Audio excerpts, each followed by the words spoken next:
A long time ago, in a quiet corner of deep space, a signal began to travel. It moved slowly, across the cold darkness between stars, unnoticed by all the advanced civilizations that once ruled the galaxy. The message was older than anything Earth had ever seen, but it carried one simple meaning, a cry for help. Nobody on Earth was prepared when the signal was finally picked up. It was discovered by accident, during a routine scan at a small space station orbiting Mars. The signal was weak and broken, full of strange sounds, but it repeated over and over again. The scientists didn't understand the language, but the feeling inside it was clear. Desperation, fear, a last hope. Experts gathered to study the signal. They tried decoding the pattern.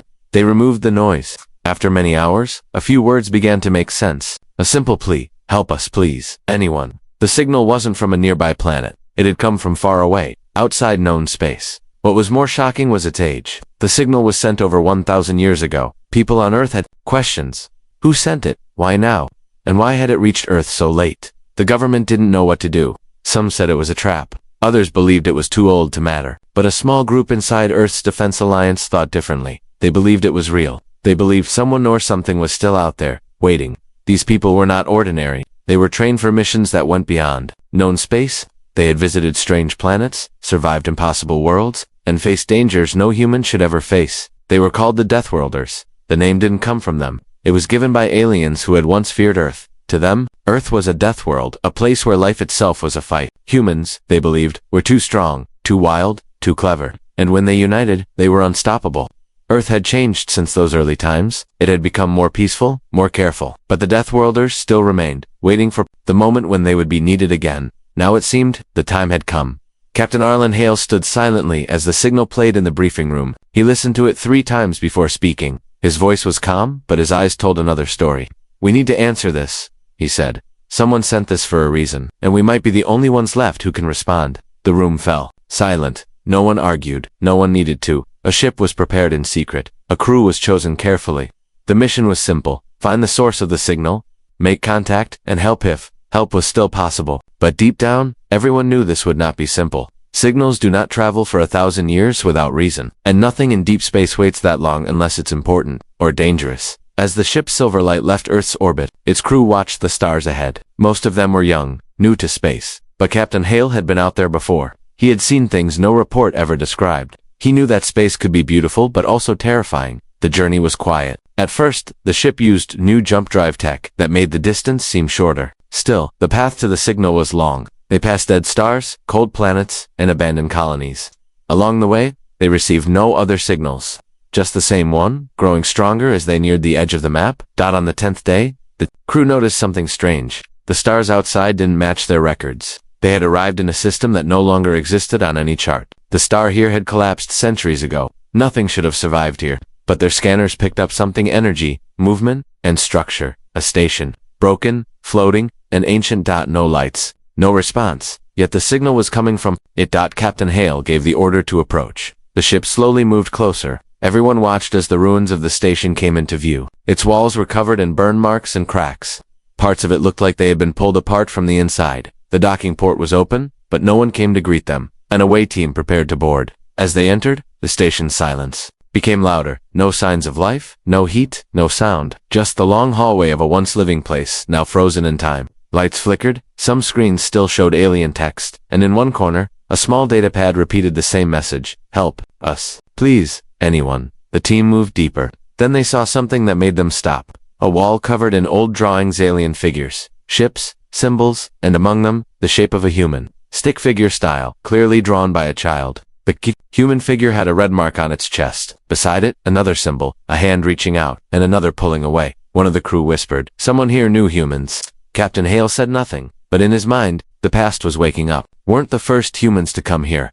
They had been here before, and they had left something behind. A memory, a promise, maybe a mistake. Suddenly, the station's power flickered again. One of the old speakers turned on. A child's voice came through, soft and broken. Are you still there? Please, don't go. The crew froze. Someone or something had been waiting for a very long time, and Earth had finally come back. Asterisk. The station looked like a grave floating in space. It was silent, cold, and broken. From the outside, it seemed like no one had been there for centuries. The ship's Silverlight hovered nearby, its lights shining gently on the damaged metal. Inside, the crew watched the strange structure through their windows. They had landed, but they didn't feel safe. It felt like the walls themselves were whispering old stories. Stories of fear, and something waiting in the shadows. Captain Hale stood at the center of the command deck, eyes fixed. On the screen, the signal was definitely coming from here. It was playing on a loop again, repeating the same words in that small, shaky voice. Help us please, anyone. It didn't sound like a machine. It sounded like a real person to be saved, but the station showed no signs of life. No power except for emergency reserves. No heat signatures. No movement. And yet, they all felt they were being watched. The away team prepared once more to go inside. This time, they would explore the deeper sections. The first visit had only scratched the surface. What lay below the main deck was still a mystery. As the team entered again, their boots echoed through the metal floors. Dust floated in the air, untouched for ages. Light from their suits revealed strange markings on the walls, symbols not from any known language. Some looked like warnings, others seemed like prayers. The air inside was thin, but breathable with filters. Captain Hale had joined the team this time. He wanted to see it himself. There was something in his expression focused, alert, as if he had seen similar things before. They passed broken doors, shattered glass, and bent steel. It was clear this station had gone through something terrible, yet there were no signs of weapons, no signs of attackers. Just slow, empty destruction, as if the place had simply given up on life. Then they found it, a locked room, sealed from the inside. It had power. A soft blue light glowed beneath the door. Captain Hale placed his hand on the panel. It beeped, slowly. The door slid open. Inside was something they didn't expect, a small space, warm and still working. The light was coming from a generator in the corner. In the middle of the room sat a machine, old but active, and in front of it, curled on the ground, was a sleeping figure. It was not human. It was small, thin, with soft gray skin and large dark eyes. The figure trembled, even in sleep. The team didn't move at first. Then, slowly, one of them stepped forward. The noise made the figure wake. The eyes opened, wide and frightened. The creature looked at them, gasped, and tried to move back. It stared at their suits, their helmets, their equipment. Then it said something in a language they didn't know. It spoke again, softer this time. The translation, AI, kicked in. One word became clear. You came. Captain Hale knelt down. His voice was soft. "Calm. We received your message. We're here to help." Tears welled up in the creature's eyes. Not just from fear but from relief. Others were found nearby, 4 more. All weak and sick, hidden in small rooms with working machines. They were called the Valari, once a proud people, now barely surviving. They had lived in hiding, waiting for anyone to come. Their ancestors had sent the message long ago. Most had given up hope. The Valari told stories of what had happened. Their homeworld was lost in a disaster. They had escaped to this station. At first, there were many of them, but something had come from the darkness. Not a monster, but something. Worse, a cold silence that ate away at systems, minds, and memories. They had sealed themselves in the deepest rooms to survive. One by one, they had faded away. But they always believed help would come from Earth. They spoke of legends. Stories passed down through generations. Tales of strong beings who once visited this system long ago. Humans, the Valari called them. The ones from the world that fights. They believed humans were made of fire and light. They believed one day, these beings would return. When asked how they knew humans, the Valari pointed to an old symbol drawn on a piece of metal. It was the shape of Earth's flag, though rough and faded. We remember them. One of the Valari said they gave us hope once. Then they left. But the stories said they would come again. The crew exchanged quiet looks. None of this was in any history. But if humans had come here before, long ago, then there was much that had been forgotten. Captain Hale turned to his team. We need to know the full truth. Why were humans here? What happened in this system? And who or what was behind the disaster the Valari survived? They all knew the answers wouldn't be easy. And deep in the broken parts of the station, strange systems began to flicker. Something had noticed the humans had returned, and it had not forgotten either. The station had once been a shelter, a place of last hope. Now it felt like a fading memory, barely holding together against time and silence. The Valari survivors moved slowly through the corridors, guiding the humans with careful steps. Their eyes held centuries of fear. Their voices trembled when they spoke of the past. But even in their weakness, there was something else. Trust. They believed in the humans. They believed they were finally safe. But the humans were not so sure. Captain Hale stood in one of the undamaged control rooms, staring at the broken screens. Some still showed bits of the old system's logs. The language was alien, but Earth's translators were working quickly. They had found partial entries, warnings, countdown timers. Something had happened here, something massive and unexpected. The Valari shared more of their history. They told the crew about the early days, when thousands of them had escaped their dying world and arrived at this station. It had once been a thriving hub, supported by an alliance of nearby worlds. Then one day, contact with the outside was lost. Trade ships stopped arriving. Communications were cut. Power began to fade. They believed the rest of the galaxy had been destroyed. But that wasn't the worst part. After isolation came the silence. It began with machines slowing down, lights dimming without reason, then came strange sounds in the walls, whispers with no source. Doors that opened on their own. People started to forget things' names, directions, entire days. One by one, systems failed. And as panic grew, so did the fear of the thing they could never see but always feel. The Valari called it the hollow sleep. It was not a creature. It was not a weapon. It was more like a presence, something that lived in the quiet, feeding on thoughts, spreading confusion and hopelessness. It crept through the station, not with footsteps, but with stillness. Captain Hale listened without interrupting. He had heard strange stories before, deep space was full of them, but something about this felt different, too detailed. Turiel. The young Valari girl who had first spoken to them, named Allah, described it best. It waits where the light does not reach, she whispered. It touches the mind first. You forget who you are. Then you stop being afraid. Then you stop moving. The Earth crew scanned the deeper levels of the station. Strange readings came back. Electromagnetic interference, power spikes, time delays, and signal feedback. All signs pointed to something still active, something hiding in the lower levels. Captain Hale had a choice to make. Stay and help the Valari escape, or go deeper and find the truth. He chose both. A support team began preparing the Valari for evacuation. Temporary shelters were built inside Silverlight. Medical officers worked carefully, treating the survivors with gentle hands. These people had waited a lifetime for help. Earth would not abandon them. But at the same time, Hale gathered a second team. Their mission? Descend into the forgotten levels and uncover what had caused this collapse. There were too many questions. Why had this system been erased from records? Why had a human flag been found inside the station? And what exactly was the hollow sleep? The lower levels were worse than expected. Gravity was weak. Lights were broken. Walls were covered in black dust that moved when no one touched it. There were rooms where time felt slower. One crew member said she saw shadows that didn't belong to anyone. Another heard her own voice call her from behind when no one was there. The station had changed. It was no longer just metal and wires. It felt alive, but not in a good way. The team reached what looked like an old research chamber. Inside, they found data core still running, powered by a hidden backup system. When activated, the logs began to play. They showed images blurry, but clear enough to see what had once happened. Humans, not explorers, not soldiers, scientists, researchers. Over 300 years ago, Earth had sent a deep space science vessel into this part of the galaxy. It had made contact with local species, including the Valari. The mission was peaceful. There were exchanges of knowledge, shared technology, and promises of friendship. But something had gone wrong. The logs were corrupted. Voices cut out mid-sentence. Faces blurred. Some frames showed people staring at walls for hours. Then the recording stopped. No mention of return. No explanation. Just silence. The final entry was strange. A human voice said only one line. It learns by watching us forget. The room went quiet. Captain Hale looked around at his team. They all understood the same thing. Whatever caused the hollow sleep might still be learning. And I had just woken it up again. Back on the upper levels, Ayla stopped speaking She looked toward the floor, as if hearing something rise from below. She grabbed the hand of the Earth medic beside her. You must leave, she said, voice tight. You must go now. It remembers your kind. But it was already too late. The signal had changed. The message was no longer asking for help now. It was asking a question. Why did you come back? The signal was no longer the same. It had shifted subtly at first, then more clearly. The tone was colder, the message sharper. What once sounded like a desperate plea now felt like a whisper behind a closed door.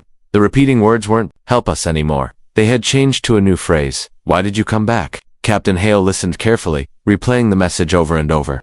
The voice remained the same, childlike soft, yet now filled with something else. Not fear, not sadness. It felt like curiosity, or something worse, recognition. The crew on Silverlight had grown tense. They had done what they came to do. The Valari survivors were safe aboard the ship. The rescue mission had been successful, but no one felt relief. No one celebrated. Instead, there was silence, and a strange weight in the air that pressed against their thoughts like fog.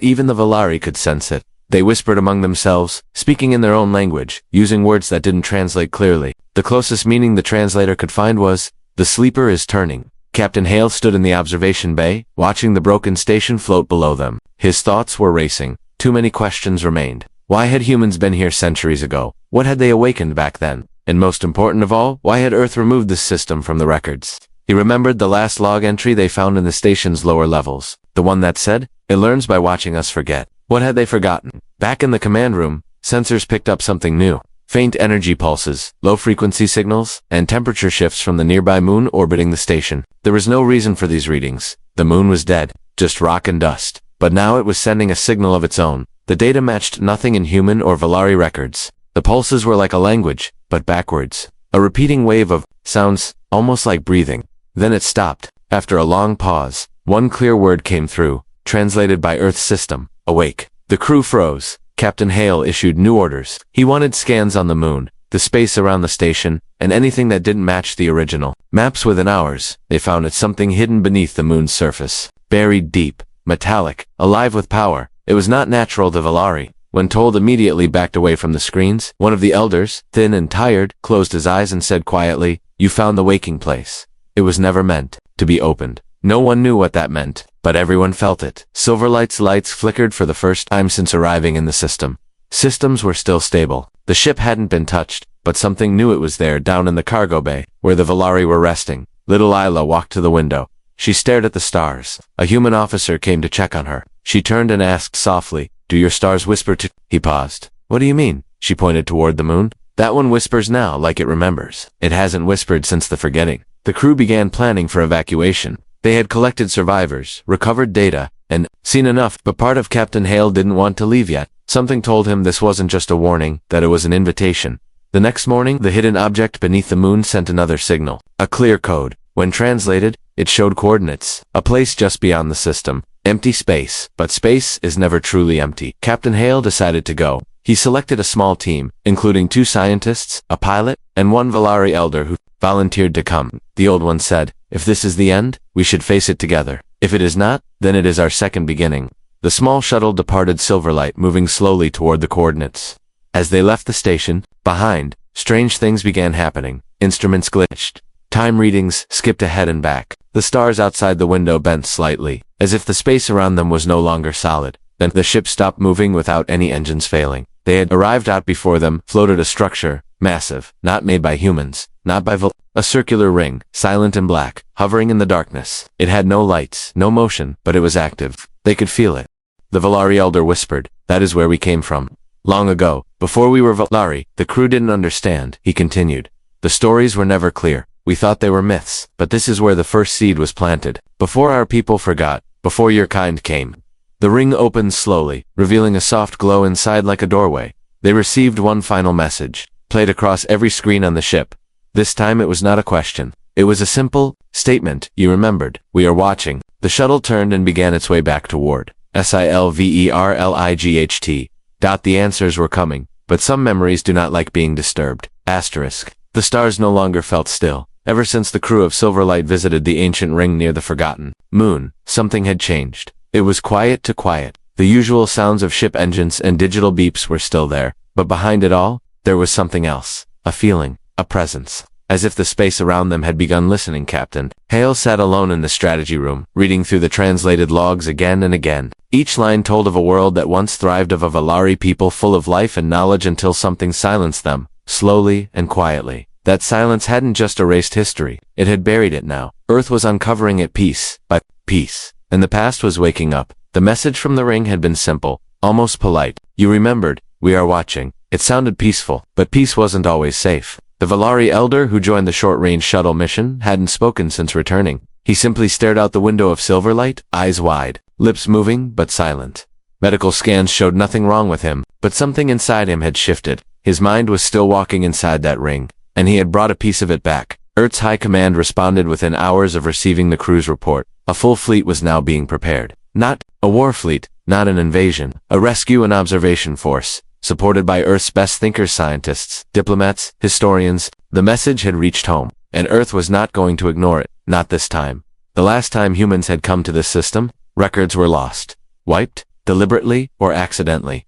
No one could say, but the evidence was now undeniable. Earth had been here before, centuries ago, and something had caused them to leave without explanation. But now the galaxy had sent a call once more, and Earth had answered. 3 large ships entered the system 2 days later. Their arrival lit up the dark space like a soft sunrise. One of them carried a deep archive AI, designed to piece together ancient languages, images, and signals. Another brought a collection of cultural advisors, trained to rebuild trust with alien species. They weren't here to fight, they were here to learn and to help. As the new ships aligned with Silverlight, more discoveries were made. Hidden within the station's lower decks, untouched until now, a sealed door was unlocked using a code from the Valari Elder's memory. Behind it was a forgotten chamber full of old recordings. Some were Valari, others were human, and one was something else. The strange message didn't match any database. It was full of pauses, echoing sounds, and slow, deliberate tones. The AI processed it for 2 hours before showing the translation. The watchers remember the makers. The fire returns to the seed.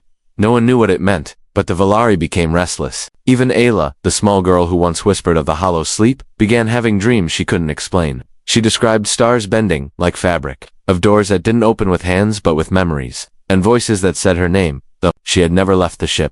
Meanwhile, the moon began to change. At first, it was subtle, glows on the surface, tiny flashes seen only through deep scans. But within a day, the structure beneath the surface, the ring began to move, slowly, carefully, as if it were stretching after a long sleep. Earth's lead scientist aboard the fleet, Dr. Lena Merrick, described the structure as a kind of intelligence made from time and thought, not machines. She believed it wasn't just reacting to humans, it was communicating in a form no one fully understood. Captain Hale watched all this unfold with growing concern. He trusted his team, he trusted Earth's mission, but something inside him kept whispering that they were missing a piece of the puzzle, a key. That key came in the form of another signal, this time from far beyond the system, a new voice, not from the ring, not from the Valari, from deep space. It was encrypted with ancient Earth tech long abandoned, and it carried a name. Project Seedlight. An old Earth mission. Top secret, buried, erased from public knowledge. It was never listed in history books, never discussed in training. But according to the AI's decoded message, this project had been launched 300 years ago, not for exploration, not for diplomacy, but to plant something, a seed of thought, a concept, a spark that could grow in the minds of alien civilizations. Earth had been experimenting with non-physical communication, planting ideas instead of tools. The theory was that advanced species could grow those ideas on their own and form peaceful contact later. But something had gone wrong. Instead of planting hope, it had awakened something older, something that had been sleeping beneath, forgotten. Soiled Valari were not just survivors of disaster, they were part of an experiment they never knew they were in, and now, Earth had returned to witness the harvest. The ships prepared to leave orbit and move closer to the moon's surface, where the ring continued to glow brighter. The atmosphere shifted, the silence grew deeper, the mission was changing. They were no longer just rescuers, they were explorers walking through the consequences of forgotten choices. The ring was open now, and whatever lived inside it was waiting. The ring had fully awakened. What once sat hidden beneath the moon's surface, silent and sleeping, was now pulsing with soft, rhythmic light. Its glow wasn't bright, but it reached far. It shimmered like thought itself, brushing against sensors, signals, and even emotions. The crew aboard Silverlight and the new Earth ships surrounding the ancient moon could all feel it. It wasn't speaking in words, it wasn't sending messages in the usual way. It was sharing presence, awareness, and it was inviting them in. Captain Hale stood in the main viewing deck, watching the ring through the long-range screen. Its structure defied logic, rotating and standing still at the same time. Scanners couldn't tell how large it was, or even what material it was made from. It bent space, distorted light, and whispered softly into the thoughts of those nearby. Valari Elder, silent for days, finally spoke again. "This is where all paths meet," he said. "This is where we were born, and where the memory of us was hidden." He touched the glass in front of him, fingers trembling. "And now, someone has come to remember." The leaders of Earth's fleet met to decide the next step.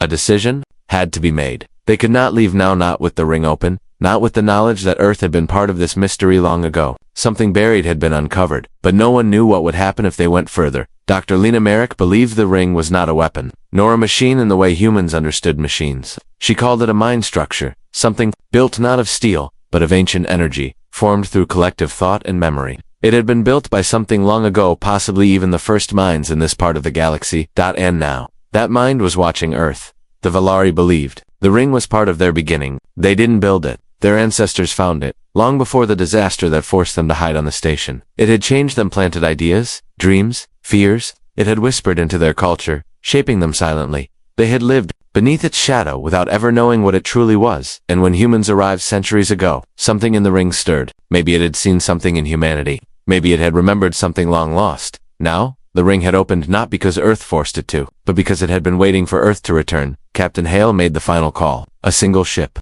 lightly crewed, would pass through the ring. Not to conquer, not to explore in the old way, but to learn. The ship Aurora, guided by remote AI and a carefully chosen team, moved slowly toward the ring. As it crossed the invisible line between the known and unknown, its systems blinked once, then went silent. No damage, no distress, just stillness. For 2 minutes, no signal came through. Then, finally, a transmission arrived. Not a voice, not a video feed, but images. Pure thoughts turned into vision. Everyone on the bridge saw the same thing at once. A field of stars, twisting and forming shapes, a structure of light, floating above an endless sea of time, and in the center, two hands reaching toward each other, one human, one not. The ring wasn't just a gate. It was a mirror. It showed not what was there, but what was becoming. The Valari elder wept softly. It remembers the hope we forgot, he said. The images continued. Past memories surfaced. The first humans who came here, their peaceful mission, their attempt to plant ideas of cooperation, growth, and peace. But the signal was never completed. Something had interrupted the process. A fear, a mistake, or perhaps even a reaction from the ring itself. That incomplete seed had become the hollow sleep, a silence meant to protect unfinished thought. The ring had been waiting, patiently, for Earth to return and finish the message it started. Now, it was listening again, and it wanted to finish the story. Captain Hale knew what had to be done. A new message was prepared. Simple, honest. A shared memory from Earth and the Valari, what they had survived, what they had lost, and what they still hoped for. It was uploaded to the ship Aurora, then sent into the ring. The lights on the ring brightened slightly. The stars behind it shimmered like ripples across the surface of time. Then the signal came back. It wasn't just light. It was understanding. The ring had accepted the memory. Earth's message had been received. And slowly, silently, the ring closed. Not in rejection, but in peace. The presence faded. The whisper in their minds grew still. The station above the moon powered down, fully quiet now. The Valari, once filled with fear, stood together without trembling. The danger was never a weapon. The danger was the forgetting now. Something old had been remembered. The stars felt warmer. The silence no longer pressed against their thoughts. Captain Hale looked at his crew and said, "This was never a rescue mission. This was a return." The Earth ships prepared to leave, carrying not just survivors but stories, memories, and a new understanding. They hadn't just answered a cry for help. They had finished one, and the galaxy was listening.